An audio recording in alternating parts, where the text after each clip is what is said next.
on governance, I think that one thing we learned from Paris is that the quantities, the nationally determined contributions, the quantities are not legally binding, but the process of commitment, coming together, revisiting, measurement, and so on, is legally binding.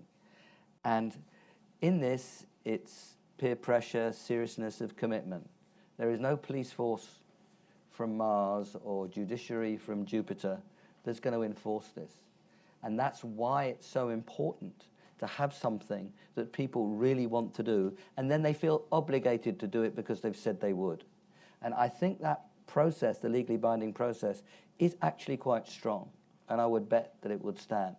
So what about the governance of the emissions themselves, nationally determined contributions? Again, if you look back to Cancun, where we had the promises for 2020, on the whole, I mean, there's some exceptions, of course, but on the whole, the big blocks, China, Europe, US, are going to come in 2020, not far away, perhaps even better than they said they would in Cancun. So the voluntary story on the numbers seems to come with greater ambition, because you don't sort of err on the side of caution because somebody's going to give you a hard time in some formal punishment sense. So I think going legally binding on process, but voluntary on the numbers, was actually quite an important part of the story. A second aspect I'd emphasize is there were quite a lot of implicit promises and some explicit promises. The explicit promises were around R&D, and some implicit promises within that about sharing. Quite a lot of implicit promises, some explicit, but quite a lot of implicit promises about how the finance was going to come. So I think delivery on those R&D-like promises, explicit or implicit, delivery on the finance is going to be very important. So this is not governance by enforcement. Remember, the word governance, at least I think in the Oxford English Dictionary, well, it's good enough for me, is the manner of governing. It's the manner of governing, how it takes place, and how we behave within how it takes place. And the kind of institutions that we're involved with have a big part to play in that process, in goodwill, delivery on explicit as well as implicit. The second thing I wanted to say is the actors. Cities and mayors, given what we've already been saying about urbanization, cities and the governance of cities is going to be very important. And how cities learn from each other, how cities share out ideas, how cities do common procurement, which sets standards for their buses or whatever it might be. They have great ability to shape what will happen. Does it work somewhere? Well, go and find a city that have tried it out. That's very powerful. The power of the example will operate more quickly and effectively at the city level than the country level. Because countries can always find, well, that doesn't quite fit, we're different from that. But cities see more commonality. So the power of the example, I think, can be much stronger. So the international development groupings, the financial institutions, I think, focusing still more on cities would be a very big part of the story. Business is enormously important. Increasingly, businesses are doing well by doing good. And I know how many of you are old enough to know Tom Lehrer?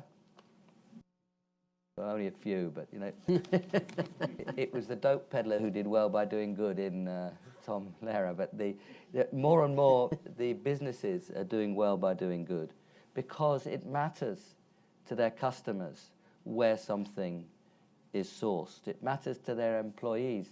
Mercifully, a lot of our students don't want to go to work for bad people, and they see bad people as people who despoil the planet and the environment. Shareholders don't want to go there. So increasingly, businesses are doing the right thing because it's the right thing, and we should respect that, but also because it makes sense. And there again, I think, we're seeing much more the power of the example. The last thing I want to mention is finance, because that is at the heart of the whole thing. And that's why Amar and I and others are trying to spend as much time as possible with finance ministers. So we hang around with Sri Mulyani. She knows how finance ministers behave. Some of us have worked for finance ministers and have some feeling also. But they set the policies. They set the policies. They complain if you're asking for too much. You've got to show that it makes sense, show that it makes sense fiscally, show that it makes sense from the point of view of risk, show that how the political economy can be overcome. I think we can do all those things, but the right interlocutor for policy is finance ministers. Environment ministers are, on the whole, lovely people. Not all of them, but on the whole they are. But the power is in the hands of the finance ministers. It doesn't matter whether they're lovely or not. They have the power, and we have to be persuasive through the things that matter to them: the political economy, the risks, the public, the fiscal, and the so on. And we can. The pension funds and the financial institutions, increasingly, they're doing better by insisting on high standards in the companies they invest in. Companies that are flaky on one dimension are probably also flaky on another dimension. And this dimension, particularly on carbon, is going to become increasingly important. And Mike Bloomberg's committee working for the Financial Stability Board is going to come up with reporting protocols by the end of this year. And that could really be a game changer. In other words, companies have to report the riskiness of what they're doing, the physical risk, the litigation risk, but above all, the risk that people are serious about Paris.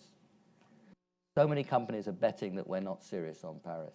That has to be flushed out into the open because, well, it's very risky, not only for the world, which is most important in my view, but it's risky for their shareholders. And if you make a massive bet against Paris happening and you stake your firm on that, that's a risky bet. And of course, we're working to make it as risky as we possibly can.